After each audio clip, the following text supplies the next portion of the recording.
All right, let's take a look at the assignment. I asked you all to start it. And did you come across any questions that you might need to go over? Hold back? All right, so hold back. What about the front? Anything on the front? Nothing. Yes, sir. Number 10 on the front. Okay. Number 10, we have some XY axis, and then what's that? 4, maybe 4, 3. I don't know. And 8. 8, maybe. I don't know.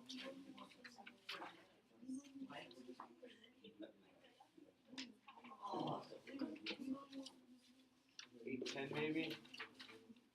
And then 12.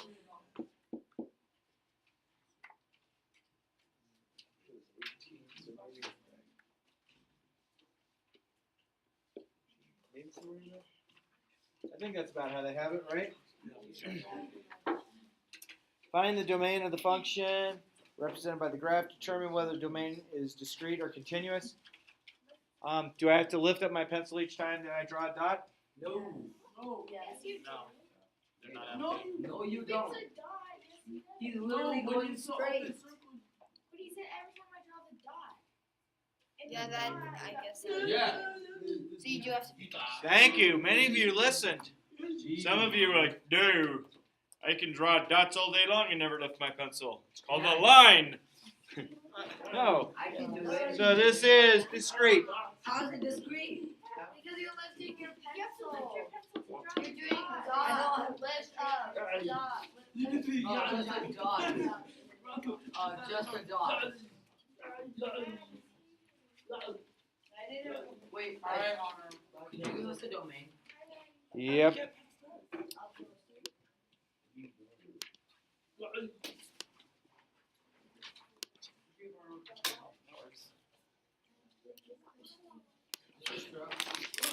The domain looks like 4, 8, and 12, I'd say. It's just the x values.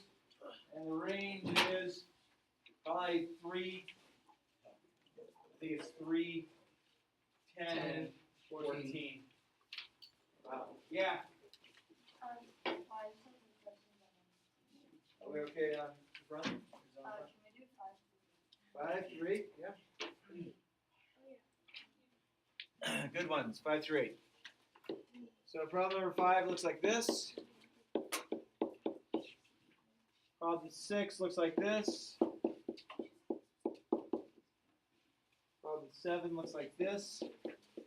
And problem 8 looks like this.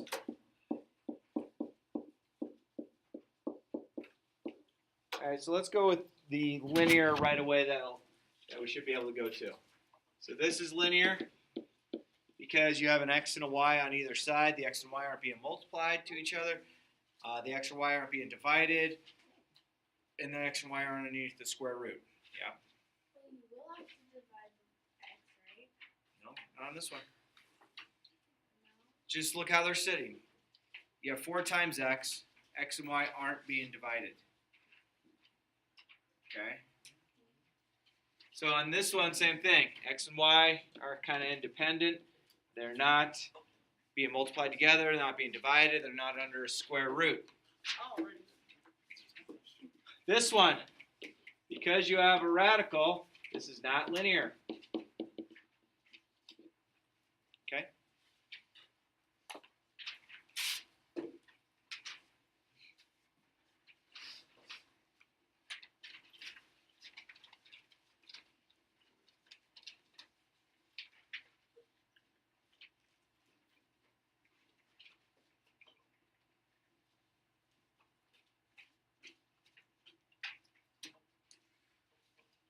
This fourth one, if I were to use FOIL, start multiplying it out, I get x squared minus 1x plus 7x minus 7. Because that's x squared, that's not linear. X times x. FOIL. X times x is x squared. FOIL. Yeah. So how is it 1x? You said x squared minus 1x.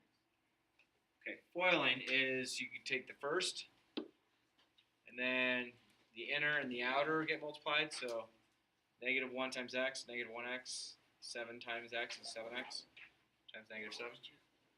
Multiplying two terms together. Okay. Anything else from the front? That's a mystery. Right there. Okay, on the back side, let's see. Determine whether the domain is discrete or continuous. Months versus the height of a basil plant. I would say that it's probably continuous. What do you think? Yeah, it's still growing. It could get to a certain height and then you chop it down, but still, that could be continuous. Ram? What question? Why? I thought I saw your hand up. No. Number 13, tickets cost in dollars. So 10 tickets is 60, 20 tickets is 120, 30 tickets is 180. I think it could be discrete because you could sell out your office. You don't have to sell all the tickets, so that could be discrete. I think it's kind of a bad representation, but we'll go with it. Number 14, let G at X be the percent of your friends with a landline phone X years after 2000. So landline phones connected to the wall, right? You get the old school phone. Let's see if I can draw something that represents a telephone. This is real old school. We'll go with a rotary. Oh. Have you ever used those rotary things? Oh, heck yeah. Yeah, that's all there was back in the day. You didn't want friends that had a 0 or multiple zeros in their phone number because it took so long to come back. It was like, you wanted to have friends with 1s and 2s and 3s. That was quick. Okay, so let G at X represent the percent of friends with landline X after 2,000 years. Explaining of each statement. G at 0 equals 100. So they tell you that G at X is the percent of friends with the old school landline phone. It's an okay representation. I think you guys can identify that. Maybe later in my career people are like, I don't know, I don't get it. What's G at 0 equals 100? What does G at X mean? The percent of friends with the landline. So what does G at 0 mean? No, 0, 100. Do what? So the relation would be 0, 100. Okay, good. So what does the 0 represent though? 0 represents first No. year. What does the 100 represent? Friends. What? What about friends? What? Friends Yeah. So this represents 100% of your friends in the year 2000 have a landline. Let's think about that for a second. So we're kind of, if we were to start graphing this, you only need this, and you'd start numbering with 2000. Then you have 2001, 2002, 2003, 2004. And your top amount is 100%, your bottom percent is 0%. So in the year 2000, the very first year, because it said, G at X is the percent of your friends with a landline X years after 2000. Okay? So the very first year we're talking about, I need your ID in your phone, please. Use your phone, please. And you have a referral for not having a student ID on. Okay?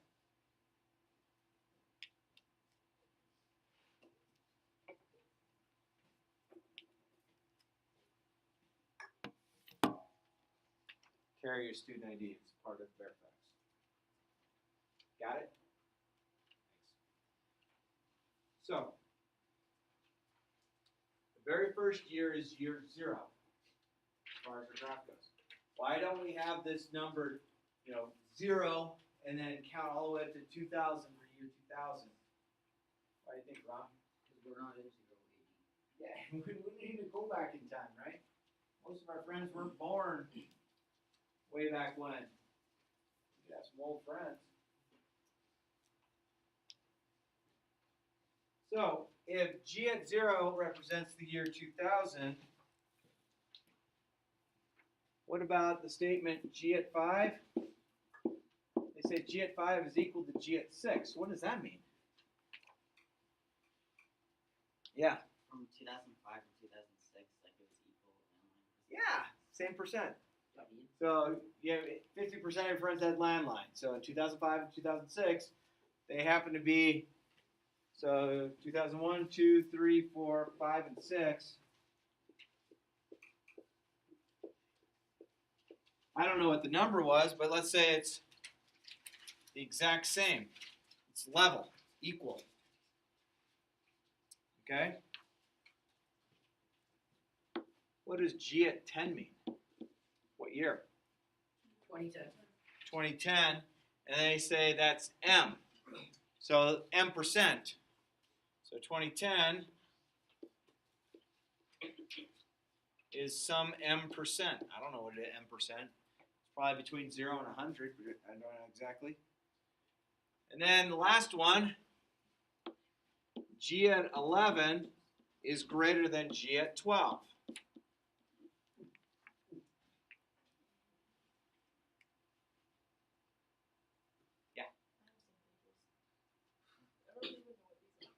Rom, what is?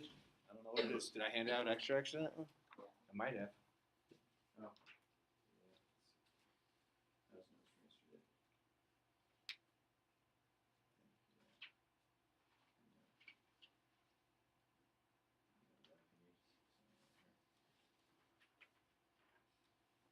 Jared. Yeah. Go ahead. can I answer the question? Yeah. So G had 11. So more of your friends had a greater percentage of your friends had landlines in 2011 than 2012. I like that. Greater percent of your friends had a phone, a landline phone in 2011 than they did in 2012. What percent is it? We don't know. It's just there's a larger percent. Okay. 15, 16, 17. So on number 15, they have this as the problem. And I think this should be written with a blank rather than an X. Does that make sense? So now we're going to figure out what number we would need to plug in for here that would go in for right here that would make that 17. So I would approach it this way. Agree? Add 7. It's a two-step equation, right? Divide by X. Done. This would actually be a point. If we wanted to plot this as a point, it would be the point 3 comma 17. Yeah. What does the other fx, the value? That's just saying we have this particular function, or this line, or this equation, and we're going to plug a value in here, and it's going to give me a result.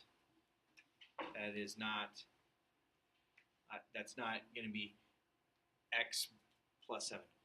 Let me ask you all this. What would be plugged in here if I had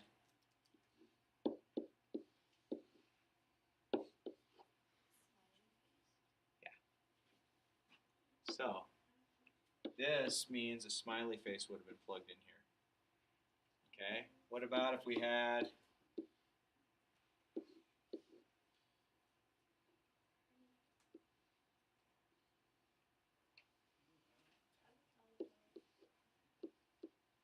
our landline plugged in? So function at landline. Landline. I'm not going to try it again. Okay? So you're just looking for what do you plug in for the x? So let's see. Talk me through this one. G at x, which means the same thing as f at x. And then we want this.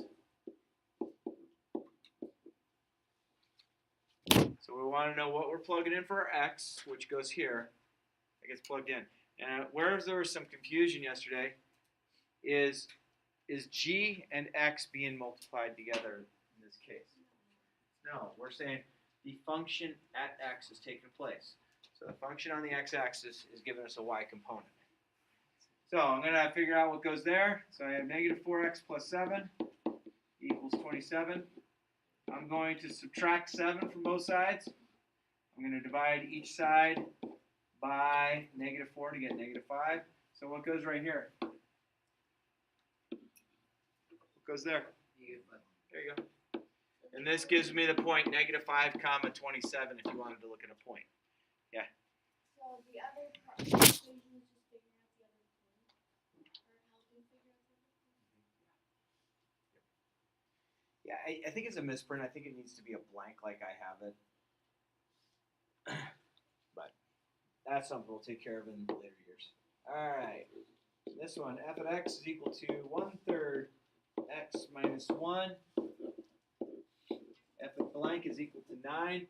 Trying to figure out blank, so what should I do? So take this, set it equal to this. You could try plugging in values, see if you get something out. I don't know. I get 1/3 x equals 10. So what's x equal to? 30. Multiply both sides by 3. So what goes here? 30. What point is this? 30 comma 9. Good. But obviously that's the answer we're looking for. Yeah. On those, they won't be square brackets on the functional notation. If there is, it's something I have not seen. Yeah. Do you want to see that with the brackets, or could you say like f and then parentheses what the answer is? Heck, you can just put the number 30 for an answer, Okay. and I'd get it. But I'm just showing you that's what we're representing. Yeah. But they ever put fx is equal to like greater than or equal to or something, like greater than or less than. We might have that, but not yet. That might come. Last one, number 18. H at x is the same thing as g at x, which is the same thing as f at x. So h at what value is giving me negative 2? What do you think? Go ahead, Ron. So set them straight or equal to each other. Yeah, so this equal to this. Subtract 6. That's negative 8, right? Ooh, I forgot how to do this. Multiply by the reciprocal, right? So the flip over, bring the sign along.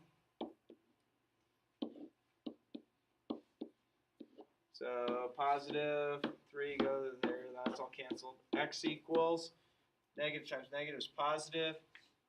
I get 24 over 2, which is 12. 12 goes right there. Couldn't you have done like negative 8 divided by 2? Mm-hmm. Yep. Yep.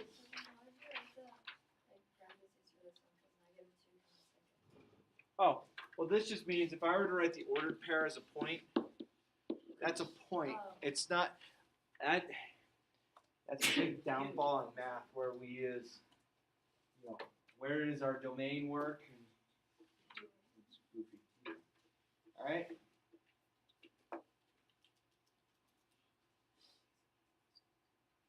Okay, and then the last 4, they're actually simplifying it a little bit for you. So we have this.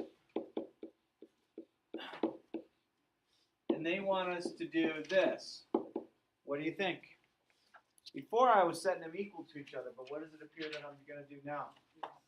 I'm going to plug in. What am I plugging in? 2 and for the x. So this is going to be 8 times blank minus 7. There was an x here. What's going to go here now? There was an X here. What's going to go here now? 2. So this is the answer. It does yield me this point if I was to plot a point. But this is the answer right there. Wait, so why does it You're substituting in. It's like when we went back here a little bit. We had the telephone. So whatever's in that one of them has to go in the other? Goes in for the substitutes in for the variable.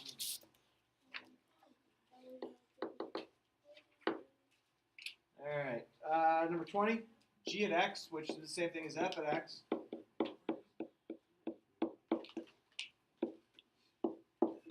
What is g at -1? What do you think?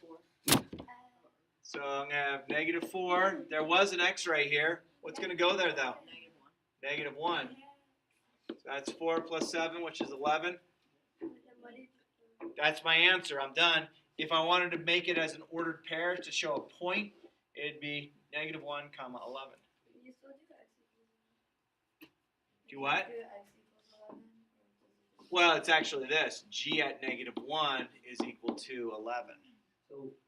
So the function at -1 gives us 11. So the function on the number line on the x at -1, the other point would be in the y direction to 11. Yeah, Ron. So, on the test, do we need to put in g at x equals 11? I'd be content right here, pal. That seem okay? That was number. So we're at 21 now, right? Does it seem okay?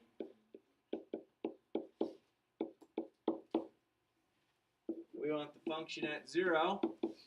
So I have 1/3 times -1. What was there? What was right here? What was? X. What's going to go there? 0. So what's 1/3 times 0? 7.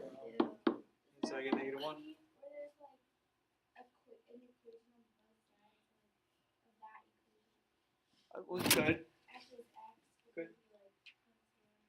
Would be like What would this be? That's a J.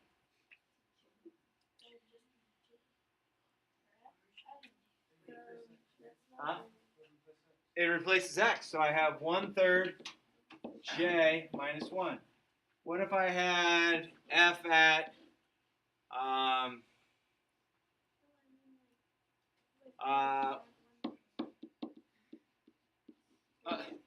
Stir replaces that. stirrup replaces X, so you got 1/3 of me, Third of stir. and then don't forget the -1. No, okay.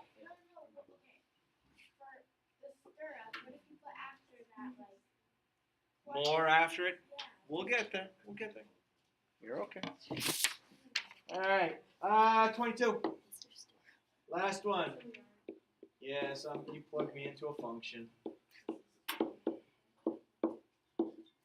What's getting plugged in? 3 for what? X. So I get 6 minus 2, which is 4. What do you think? That was an easy homework. I did almost all of it. Almost. All right, let's hand out some notes. Yay. Now why don't we staple this to tomorrow? Yeah. Cool. Staple what today's homework was. We'll do it to tomorrow's. No reason for me to pick it up. We did it. I just want you to use it as a guide. 5, 6.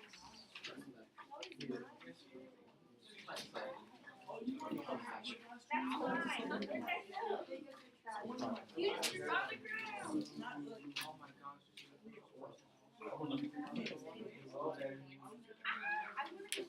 All right. Good. Take a look at these notes.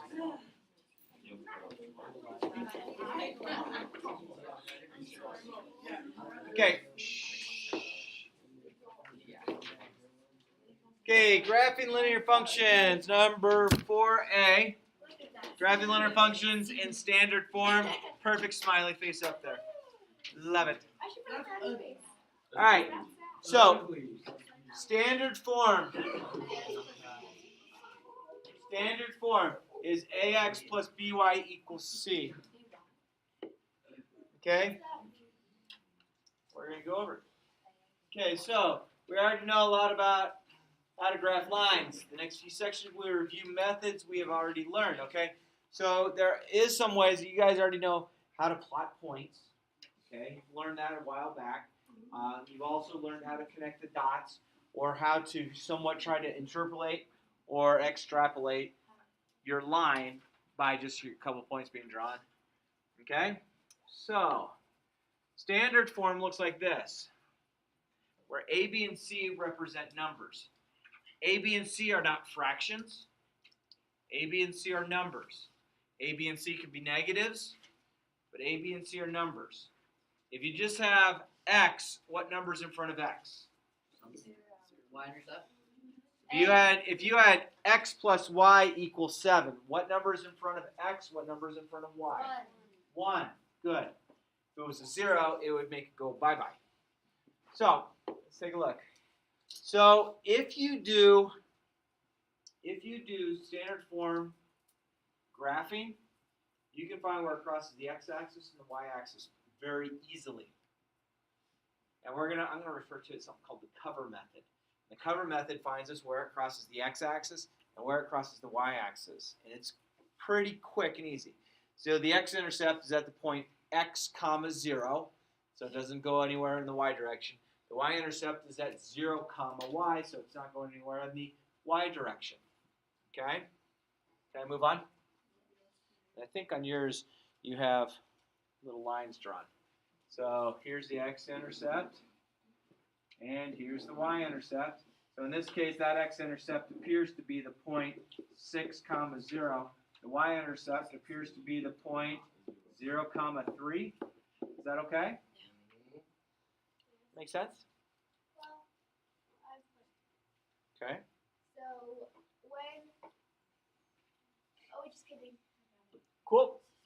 I thought I did. All right. To graph in standard form, find both intercepts. We often call this the cover method. Ready? Yep. Cover method. Like literally, we're going to cover something up. I'm going to put my hand over a certain part of this. Now, I understand that you'll probably be able to see what's projected on my hand.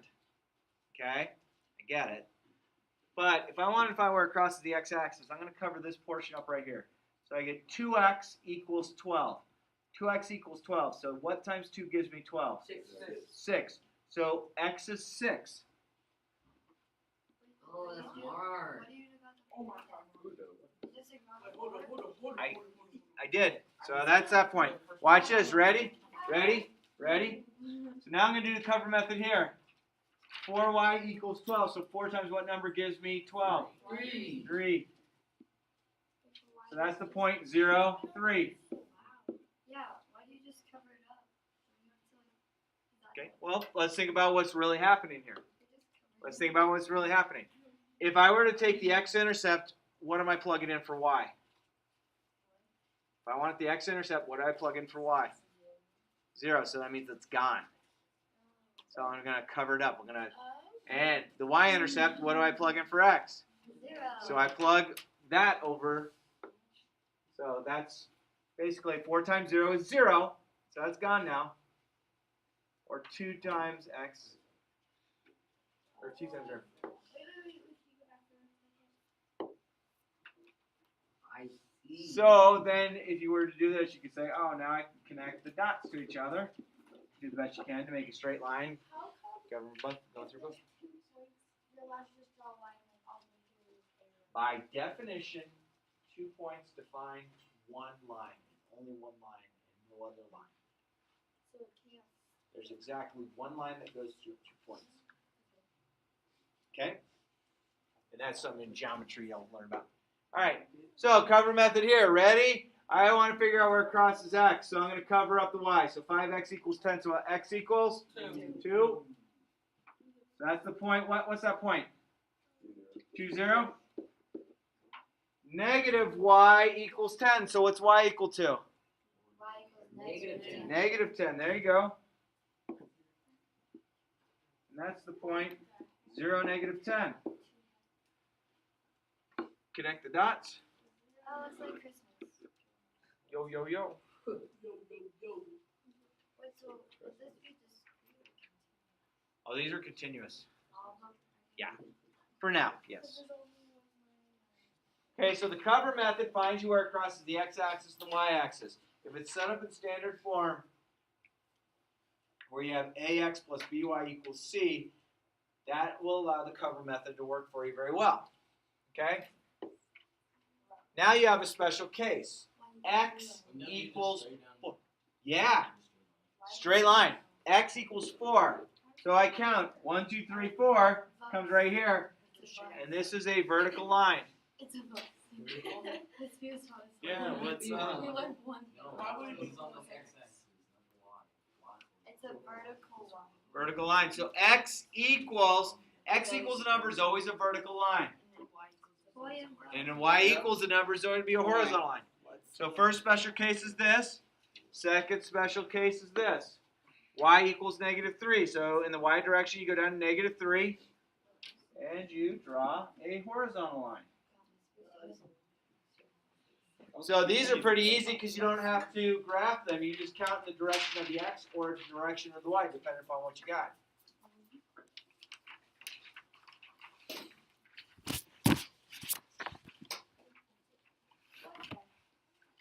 Dude, are we done? Yeah. That was quick, huh? All right. The whole That was today's, right? All right. We'll take each one. So, tomorrow.